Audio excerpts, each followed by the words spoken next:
에스라 1장 1절에서 4절 말씀 함께 합독하겠습니다. 바사왕 고레스 원년에 여호와께서 예레미야의 입을 통하여 하신 말씀을 이루게 하시려고 바사왕 고레스의 마음을 감동시키심에 그가 온 나라에 공포도 하고 조소도 내려 이르되 바사왕 고레스는 말하노니 하늘의 하나님 여호와께서 세상 모든 나라를 내게 주셨고 나에게 명령하사 유다 예루살렘에 성전을 건축하라 하셨나니 이스라엘의 하나님은 참 신이시라. 너희 중에 그의 백성된 자는 다 유다 예루살렘으로 올라가서 이스라엘의 하나님 여호와의 성전을 건축하라. 그는 예루살렘에 계신 하나님이시라. 그 남아있는 백성이 어느 곳에 머물러 살든지 그곳 사람들이 마땅히 은과 금과 그 밖의 물건과 짐승으로 도와주고 그 외에도 예루살렘에 세울 하나님의 성전을 위하여 예물을 기쁘게 드릴지니라 하였더라. 아멘. 네, 오늘은 회복하시는 하나님의 놀라운 은혜라는 지하의 말씀으로 여러분과 함께 은혜 자리에 있길 소망합니다. 지난주까지 저희는 그 다니엘서 다 봤습니다. 에스겔, 예레미야, 에스겔, 다니엘서를 이렇게 쭉 지나왔습니다. 그리고 오늘은 에스라서를 보는데요. 에스라서는 70년에 그 바벨론 포로기가 끝나고 그들이 이제 고향으로 귀환하여서 다시 나라를 건국하는 내용을 담고 있습니다. 그런데 우리가 지금까지 이 남은 자들, 바벨론의 포로로 잡혀있던 그들의 마음을 헤아려 볼 때 그들은 정말 힘든 상황 가운데 있었습니다. 환경과 상황이 그들에게 녹록지가 않았죠. 왜냐면요, 이스라엘이란 나라가 멸망해서 바벨론으로 포로 잡혀갔는데 그곳에서마저도 그들은 제국이 지금 바뀌는 그런 격변의 시대를 겪었거든요. 그래서 제국이 또 제국으로 바뀌는 그런 격변의 시대를 겪으면서 그들은 어떤 생각을 했겠습니까? 야, 이스라엘에게 과연 희망이 있을까? 우리에게 다시 나라가 세워질까? 이스라엘이란 나라는 끝난 건 아닐까? 라는 그런 정말 절박함 속에서도 좌절할 수밖에 없는 그런 상황 가운데 있었죠. 그런데 하나님께서 이 에스라서를 통해서 또한 우리에게 하시는 말씀이 있습니다. 제국이 바뀌어가던 그 사건들을 보면서 이제 끝났구나라고 사람들은 생각하지만 하나님께서는 말씀하시는 거죠. 아니, 나는 이스라엘이라는 나라를 끝낼 생각이 없어. 이스라엘이라는 나라는 하나님께서 세워진 하나님의 나라지 않습니까? 그래서 나는 내 나라를 끝낼 생각이 없어. 그리고 이 나라의 운명을 이끌어가는 그 주권자는 사람이 아니라 바로 나야 라는 메시지를 주십니다. 그래서 오늘도 영원한 통치자 되시는 그 하나님께서 어떤 일들을 하시는지, 또한 분단된 한반도로 살아가는 우리에게 어떤 말씀을 주시는지 역사서를 통해서 또 한번 보려고 합니다. 오늘부터 본격적으로 나오는 분이 바로 페르시아 고레스 왕입니다. 메데 바사 왕이라고도 하는데요. 이 고레스는 이사야 선지자가 예언한 사람입니다. 그러니까 고레스가 나타나기 200년 전에 예언된 사람입니다. 어떤 예언이 있느냐? 이사야서 45장에 보면 나 여호와는 나의 기름받은 고레스의 오른손을 잡고 열국으로 그 앞에 항복하게 하며 열왕의 허리를 풀며 성문을 그 앞에 열어서 닫지 못하게 하리라. 내가 고레스에게 이르기를 내가 내 앞에 가서 험한 곳을 평탄케 하며 논문을 쳐서 부수며 쇠빗장을 꺾고 내가 의로 그를 일으킨지라. 그의 모든 길을 곧게 하리니 그가 나의 성읍을 건축할 것이며 나의 사로잡힌 자들을 값이나 가품 없이 놓으리라. 만군의 여호와의 말이니라. 이런 예언이 되어 있습니다.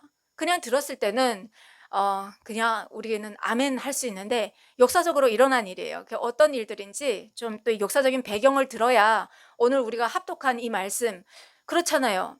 고레스가 하나님께서 마음에 감동을 주심에 그들을 다 포로된 자들을 돌려보냈대요.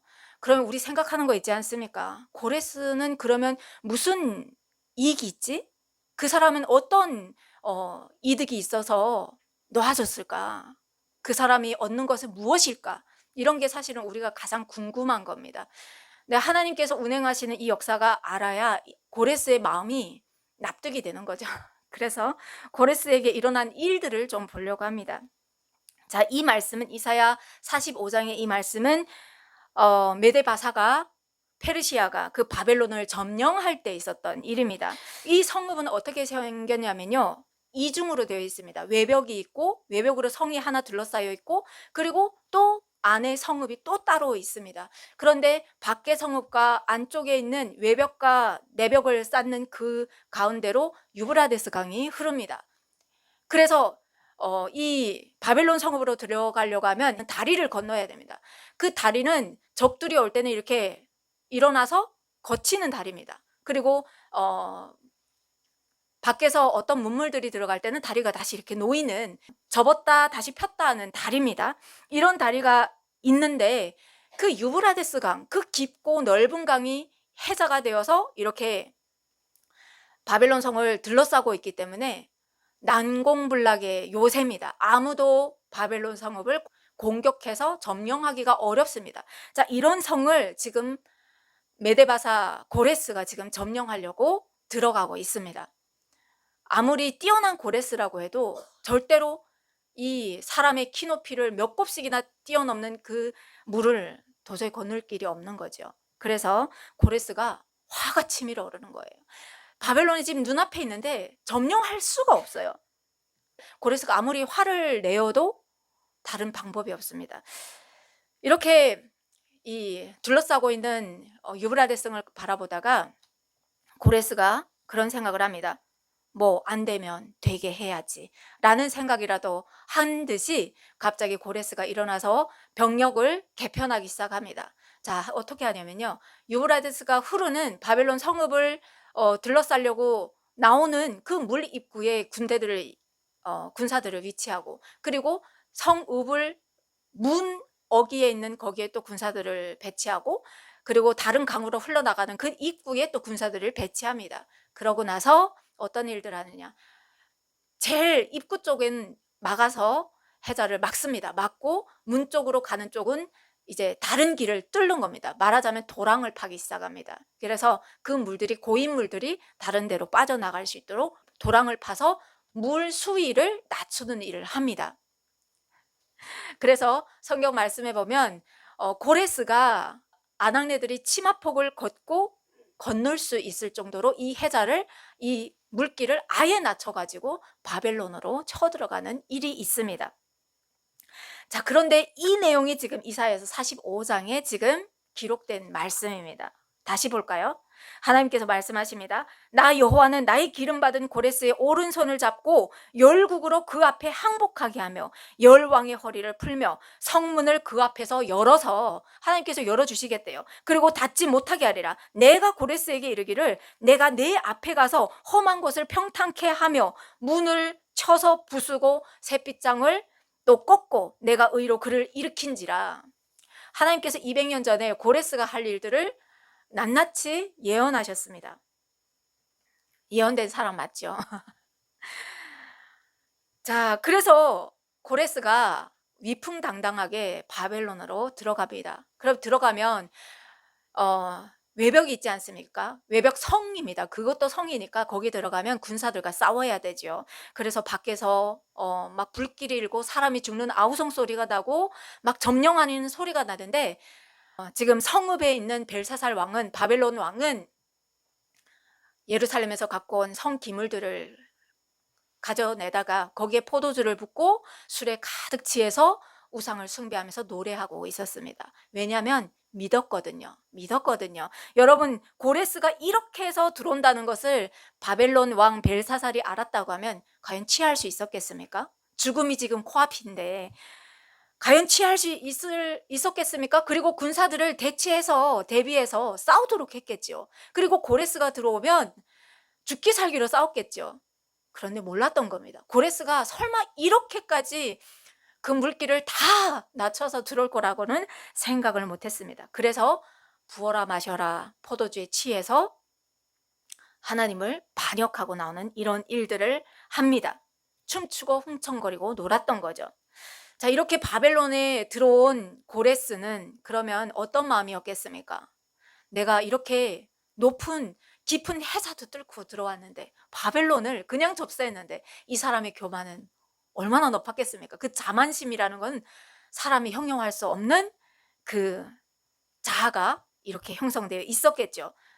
모든 사람들이 1,000명을 놓고 벨사살이 잔치를 베풀었으니 모든 사람들이 한 칼에 죽어나가는 벨사살을 보면서 두려워서 벌벌 떨고 있었습니다, 귀족들은. 그런데 거기에 고레스의 눈에 띄우는 한 사람이 있는 겁니다. 수염이 백발이 된 한 노인이 서 있는데 그 노인은 바로 다니엘이었습니다. 다니엘이 아마 고레스를 향해서 이렇게 얘기했을 겁니다. 나는 당신이 올 것을 이미 알고 있었습니다. 당신은 우리 민족을 구원하라고 200여 년 전에 이사야 선지자를 통하여 예언된 사람입니다 라고 얘기했을 겁니다. 고레스가 깜짝 놀라지 않았겠습니까? 이건 또 무슨 뚱딴지 같은 소리를 하지? 라는 생각을 했겠죠.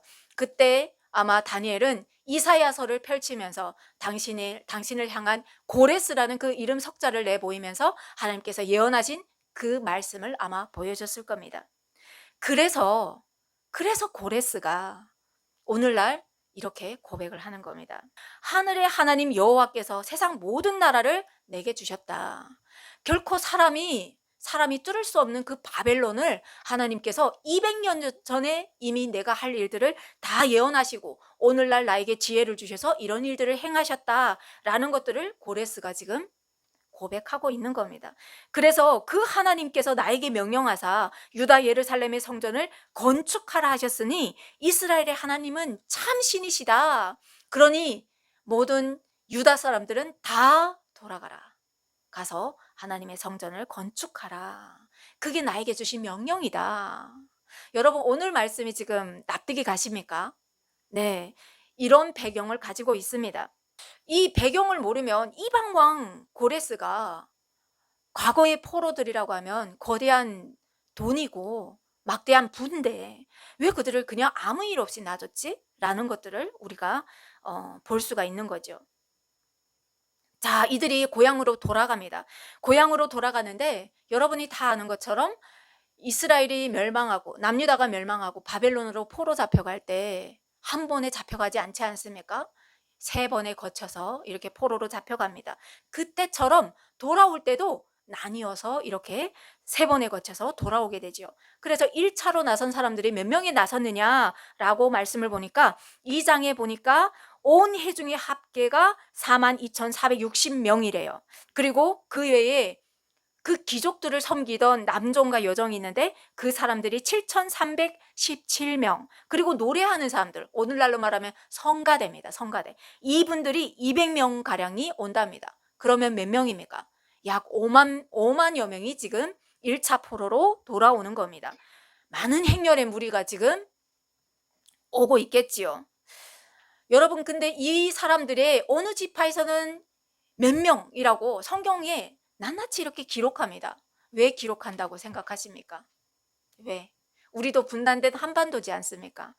그 사람들이 그만큼 고향을 사무치게 그리워하고 그 나라를 그토록 하나님 앞에서 갈망을 했다는 겁니다. 갈망을 했다는 겁니다. 여러분, 우리나라를 한번 생각해 볼까요? 우리나라를, 이 분단된 한반도를 생각해 볼까요? 여러분, 과거에는 우리가 알지도 못하는 과거에는 조선 고려 시대 고구려 막 이때는 중국이 쉴 새 없이 그 몽골족들도 막 들어와서 침략하고 하지 않았습니까? 맨날 전쟁을 했어야 됐습니다. 그리고 조금 있더니 갑자기 일본이 들어와서 우리나라를 점령하고 휘젓고 다녔습니다. 자, 그리고 나서 우리가 다시 하나님 앞에서 해방을 얻었습니다. 그래서 하나님 앞에서 은혜입니다 하면서 막 감격하는데 갑자기 동족끼리 총뿌리를 겨누고 서로 죽였습니다. 여러분, 그 과정들을 한번 생각해 보십시오. 어느 날 갑자기 북에 있던 어떤 사람이 갑자기 남쪽의 친구가 보고 싶어서 내려갔어요. 내려갔는데 갑자기 전쟁이 꽝 난 거예요. 나는 다 북한에 있는데 어떡하죠? 못 가는데. 그러면 그 사람의 평생의 그리움은 어디에 있습니까? 이북에 있는 겁니다. 그러면 오늘날 갑자기 결혼했어요. 남쪽에서 결혼했어요. 그런데 전쟁이 났어요. 그래서 모든 젊은 사람들은 나와서 훈련을 받아야 된대요. 그래서 잠깐이면 된대, 한 달이면 된대 라고 갔는데 그분은 국군 포로가 되어서 내려오지 못했습니다. 그 어머님은 남편과 1년 살고 헤어져서 80여 년을 혼자 보냈습니다. 유복자를 안고. 그러면 그 할머니의 그리움은 어디에 있습니까? 북한에 있어요. 그리고 그 할아버지의 그리움은 어디 있습니까? 남한에 있어요. 저는 대한민국에 와서 이런 소리를 들었습니다.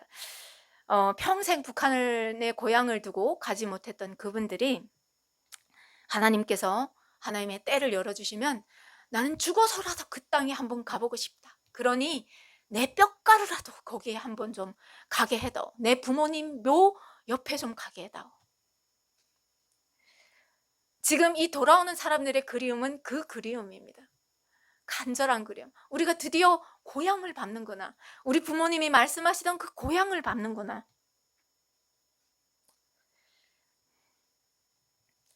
이렇게 5만여 명이 오는데 이 거리는요, 그냥 하루 이틀에 가는 거리가 아닙니다. 약 1000km가 되는 머나먼 여정을 뚜벅뚜벅 걷는 겁니다. 뚜벅뚜벅 걸어지요. 그리고 이들을 인솔하는 그 총리는 스룹바벨이었고 제사장은 예수아, 여호수아라고도 합니다. 예수아라는 이 제사장과 함께, 감독들과 함께 5만여 명의 무리가 고향으로 와 옵니다. 얼마나 그 한이에 차 있었을까요? 과연 우리 부모님이 말하던 그곳은 어떨까? 과연 그 땅은 이제 우리가 가면 어떤 모습으로 우리를 맞이할까? 이런 감격과 기대함 속에 예루살렘에 도착을 했습니다. 그런데 도착을 해보니까 황망한 곳인 겁니다. 아무것도 없습니다. 성전도 없고 성벽도 없고 심지어 이들이 들어가서 먹고 누워서 자야 할 집조차도 없습니다. 빈터입니다.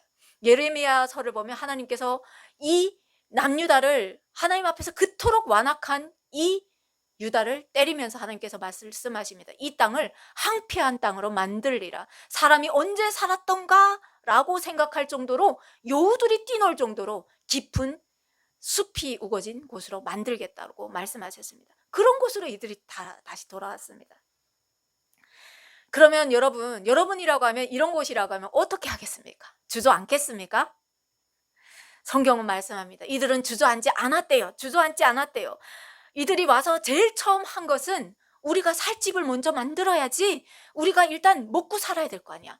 일단 먹어야 힘이 나서 뭐라도 하지 않겠어? 라고 집을 지은 것이 아니라 이들이 가장 먼저 한 것은 하나님의 제단을 쌓는 일이었습니다. 그리고 모세 율법에 기록한 대로 번제를 올리기 시작하는 겁니다. 그리고 하나님 앞에서 초막절을 지키는 겁니다. 초막절.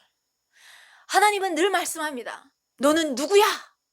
우리에게도 오늘도 물으십니다. 너는 누구야? 나는 김현정입니다. 이걸 물으시려고 하나님께서 너는 누구야? 라고 물으십니까? 아닙니다. 너의 정체성을 묻는 겁니다. 너는 누구야? 초막절이라는 것은 이 사람들에게 있어서 정체성입니다. 이들이 왜 초막절을 지키게 되었습니까? 우리가 애굽에서 그 400년 동안 애굽의 종살이를 하고 있을 때 하나님께서 우리를 기억하셔서 그 아브람과의 약속을 기억하셔서 그래서 우리를 그 애굽 땅에서부터 구출하셨고 출애굽시키셨고 광야 40년 동안 하나님께서 우리를 버리지 않으시고 불기둥 구름기둥으로 우리를 보호하셔서 약속의 땅까지 인도하신 그 하나님을 날마다 기억하는 겁니다. 그런데 이 사람들은 그때의 그 초막절을 지키면서 하나님 앞에 이렇게 기도하는 겁니다. 우리의 조상들을 애굽 땅에서 출애굽하셔서 광야에서도 지키셔서 약속의 땅까지 인도하셨던 그 하나님께서 바벨론의 포로로 살던 우리를 잊지 않으시고 보호하셔서 오늘날 다시 한번 예루살렘으로 인도하셨습니다. 이들의 고백이었습니다. 정체성. 여러분은 누구십니까? 여러분은 누구십니까? 자, 이렇게 매일 아침 저녁으로 제단에서 번제를 드리면서 하나님 앞에 나가던 이들이 이제는 뭘 하려고 하냐면요, 하나님 앞에 하나님의 집을 지으려고 합니다. 성전을 지으려고 합니다. 그래서 이제 2년 둘째 달에 성전 건축을 시작하게 되는데 이 사람들은 가장 먼저 한 일이 레위인들을 세우는 일을 합니다. 그 중에 똑똑한 사람이 없어서 레위인들을 구별하겠습니까? 아닙니다. 말씀에 순종하기 위해서 레위인들을 세웁니다. 20세 이상의 레위인들을 세우고 그들이 하나님의 성전의 기초를 놓을 때 제사장들이 예복을 입고 또 나팔을 들고 레위인들은 재금을 들고 다윗의 규례대로 여호와를 찬송하는 겁니다. 뭐라고 찬송했느냐? 주는 지극히 선하심으로 그의 인자하심이 이스라엘의 영원하시도다 라는 것들을 막 부르면서 성전에 기초를 넣는 겁니다. 얼마나 그 감개무량했겠습니까?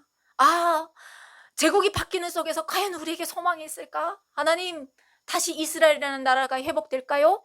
라는 그 늘 슬픈 마음을 갖고 살았는데 성전이 기초가 놓이는 겁니다. 그러니 이 사람들의 이 메아리는, 이 노래는 감격 그 자체인 거죠. 감격인 거죠. 자, 이때 그 바벨론 포로에서 살아 돌아온 그 나이 많은 분들이 있습니다. 솔로몬 성전을 봤던 사람들. 그 사람들이 하나님 앞에서 통곡하고 우는 겁니다. 성전이 없는 거예요. 그래서 다시 성전에 기초를 넣는 거예요. 저는 이 부분을 보는데 이제 평양에 올라가면 우리가 이렇겠구나. 우리가 이렇겠구나.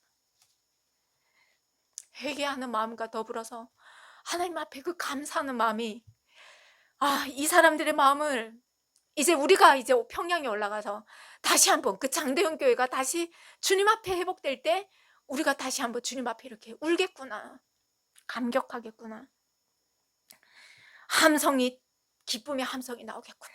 이런 그런 상상도 막 같이 해봤습니다. 자, 이렇게 성전 기초가 이제 놓이고 성전이 이제 건축되기 시작하는데 여러분, 이렇게 주는 선하심으로 그 인자하심이 이스라엘의 영원하도다.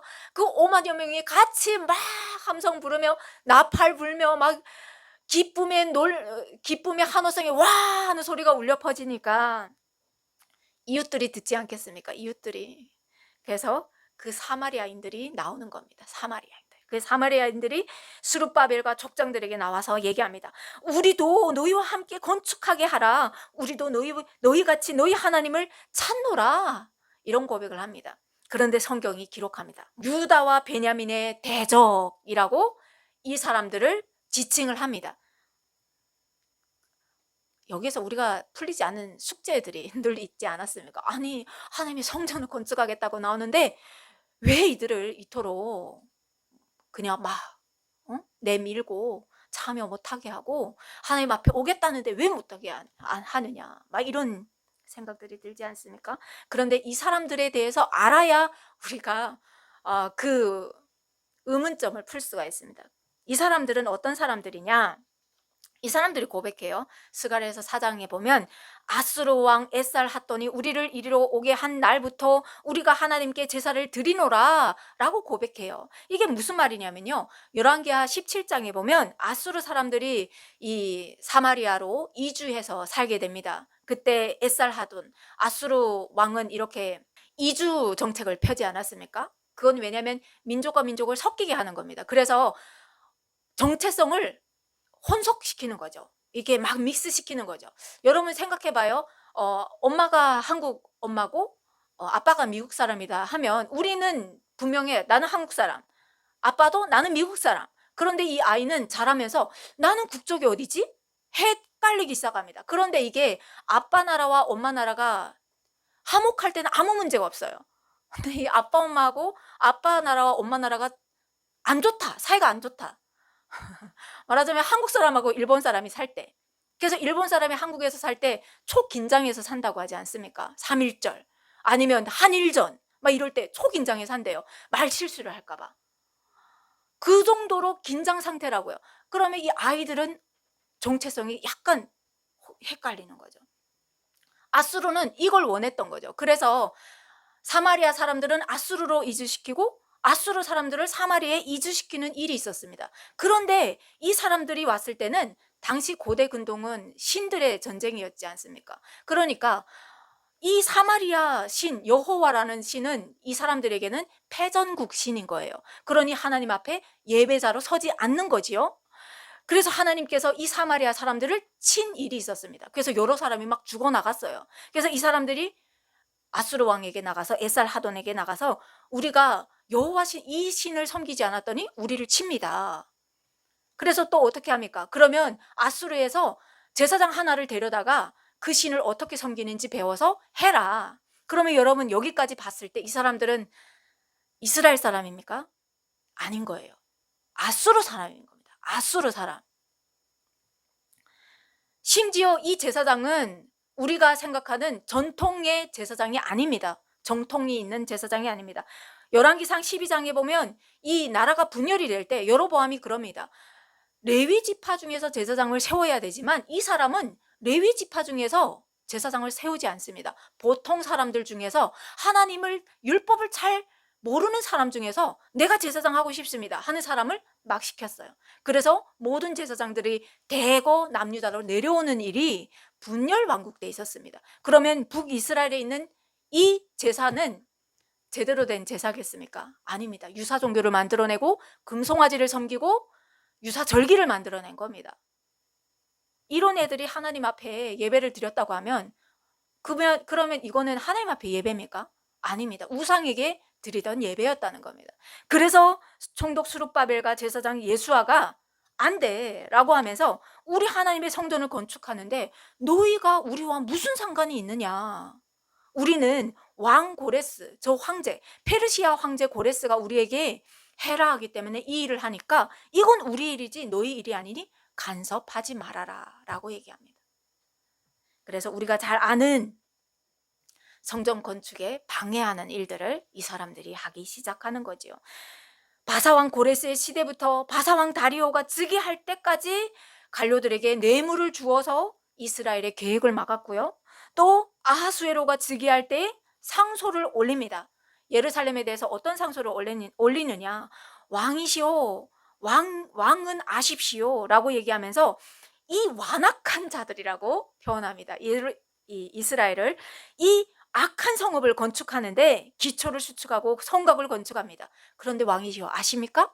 이들이 성곽을 건축하고 성읍을 다 완성하면 왕에게 조공과 관세와 통행세를 내지 않을 겁니다. 우리말이 진짜인지 아닌지는 그 왕의 그 역사를 기록하는 책이 있지 않습니까? 그 왕사를 한번 살펴보십시오. 그래서 왕이 진짜 왕사를 뒤져봤더니 예레미야 사람들이 남유다 사람들이 말을 그렇게 안 들었던 거죠. 싸우고 대적하고 나오고 이런 것들이 그대로 기록되어 있습니다. 그래서 어떻게 점령하고 했던 일들이 기록되어 있죠. 그래서 바사왕 다리오 제2년까지 성전 건축이 제지가 되어서 하지 못합니다. 무려 16년 동안 못합니다. 여러분 이 16년이라는 기간은 신앙이 식어버리게 충분한 시간이라는 겁니다. 자, 그러니까 이 사람들이 기다려도 다시 성전을 건축을 시작하라는 왕의 명령은 안 내려오고 하니 이 사람들에게 뭐가 없다고 했습니까? 집이 없다고 했지 않습니까? 그래서 그때부터 성전을 건축하는 그 자재들을 가져다가 자기 집을 짓는 거예요. 자기 집을 짓고 또 도성을 다 건축하라고 보낸 금과 은을 가져다가 장사도 하고 밥도 먹고 사는 겁니다. 이때 하나님께서 누굴 보내십니까? 학개와 스가랴를 보내는 겁니다. 하나님께서 학개에게 말씀하십니다. 학개를 통해서 이 성전이 항폐하였거든 너희가 이때 판벽한 집에 거주하는 것이 맞느냐? 하나님의 제단은 비 맞고 눈 맞고 지금 밖에 덩그러니 제단이 있는데 너네는 이렇게 벽을 다 쌓고 지붕이 있는 그 집에 사는 것이 옳으냐? 너희가 정말 나를 사랑하는 것이 맞느냐? 물으시는 겁니다. 그리고 하나님께서 스룹바벨에게 말씀하시는 겁니다. 스스로 굳세게 할지어다. 환경과 상황에 지배되지 말고 스스로 굳세게 할지어다. 여호사닥의 아들 대제사장 여호수아에게도 스스로 굳세게 할지어다. 모든 백성아 스스로 굳세게 할지어다. 내가 너와 함께한다. 내 영이 너희와 함께하니 힘을 내라. 이런 말씀을 합니다. 그러면서 사람들이 그때 그랬겠죠. 하나님 우리가 범죄했습니다. 우리가 성전에 쓸 그 자재들 다 썼고요. 하나님 일을 하려고 하니 돈이 없습니다 라고 얘기했겠죠. 그때 하나님께서 말씀하시는 게 은도 내 것이요 금도 내 것이라 만군의 여호와의 말이니라. 성전의 나중 영광이 이전 영광보다 크리라. 만군의 여호와의 말이니라. 너희가 하나님 앞에 온전히 서고자 하면 하나님께서 일하신다. 이 말씀. 그러시면서 스가랴 4장에는 또 이렇게 기록합니다. 여호와께서 스룹바벨에게 하신 말씀이 이러하니라. 만군의 여호와께서 말씀하시되 이는 힘으로 되지 아니하며 능력으로 되지 아니하며 오직 나의 영으로 되느니라. 우리가 보기에는 사람이 건축하는 것 같은데 아니야. 하나님의 일은 하나님께서 진두지휘하시고 그 일을 열매 맺게 하신다는 것들을 말씀하십니다. 그래서 예루살렘 성전은 그들이 바벨론에서 돌아오기 시작한 그때로부터 시작해서 약 20년 만인 BC 516년에 완공이 됩니다. 에스라서를 보면 하나님의 회복 순서가 보이지 않습니까, 여러분? 그렇죠? 하나님께서 어떻게 하십니까? 일단 예배 공동체를 먼저 세우시는 겁니다. 예배 공동체. 예배 공동체. 하나님의 나라를 간절히 사모하는 사람들이 예배 공동체가 되는 겁니다. 오늘날도 하나님의 나라를 간절히 사모하는 분들이 여기 계시는 겁니다. 하나님의 나라에 관심이 없는 사람들은 밖으로 들로 산으로 밖에서 지금 열심히 여기저기 맛집을 찾아다니고 있는 겁니다. 어디 가면 아름다운 커피숍이 있을까 막 이러면서 다닙니다. 그런데 하나님 나라에 관심 있는 사람들이 이렇게 모이는 겁니다. 하나님 나라에 관심 있는 사람들. 그리고 그 예배 공동체가 완성이 되면 어떤 일들을 합니까? 가장 먼저 하는 것이 예배 드리는 겁니다. 예배. 우리도 하나님 앞에 예배 드리려고 오늘 오지 않았습니까? 하나님 앞에 예배 드리는 거죠. 그리고 어떤 일들을 합니까? 예배 드리면서 야, 때로는 이 공간이 작으면 우리 좀 하나님의 집을 좀 더 확장합시다. 그래서 대형교회도 되고 하는 겁니다. 이런 일들이 체계적으로 시작되죠. 우리가 주님 앞에 준비가 되면 하나님은 많은 일들을, 사람이 상상할 수도 없는 많은 일들을 하십니다. 에스라 1장부터 6장을 오늘 우리가 이렇게 봤는데, 에스라서를 통해서도 하나님께서는 우리에게 분명히 하시는 말씀이 있습니다. 그 말씀이 뭐냐? 제국은 바뀌었다. 바벨론에서 메데바사로 바뀌었지요. 그렇지만 변하지 않는 것은 하나님의 약속이라는 겁니다. 하나님의 약속. 하나님께서 말씀하시지 않습니까? 너희가 하나님의 그 말씀대로 살기를 간절히 소망하고 그 말씀 안에 계속 거하고 예수 그리스도를 믿는 자마다 멸망치 않는다고 하신 그 말씀 안에 거하면 하나님께서 아브라함에게 약속하셨던 그 약속들을 그대로 우리에게 이루어주신다는 그 약속이라는 겁니다. 그래서 하나님께서 오늘도 우리에게 하시는 말씀은 주변의 환경 다 바뀌어. 제국도 바뀌어. 오늘도 보면 세상에 곳곳에 소식이 다 들리지 않습니까? 미국과 이란이 싸우고 러시아도 계속 전쟁 중이고, 그리고 기름값은 상상도 할 수 없이 막 치솟고 이게 뭐지? 막 놀랍죠. 놀랍지만 하나님께서 말씀하시는 겁니다. 많은 것들이 바뀔 거야. 그렇지만 너희가 내 안에, 하나님의 약속 안에 거하면 그 약속만큼은 변하지 않아. 시작하신 분도 그분이시고 끝내시는 분도 그분이시라는 말씀을 하고 있습니다. 그리고 또 하나님은 어떤 말씀을 하십니까? 사람들은 끝난 역사 속에서 이제는 희망이 없다라고 말씀하시는데, 하나님은 아니야. 나는 내 나라를 끝낼 생각이 없어.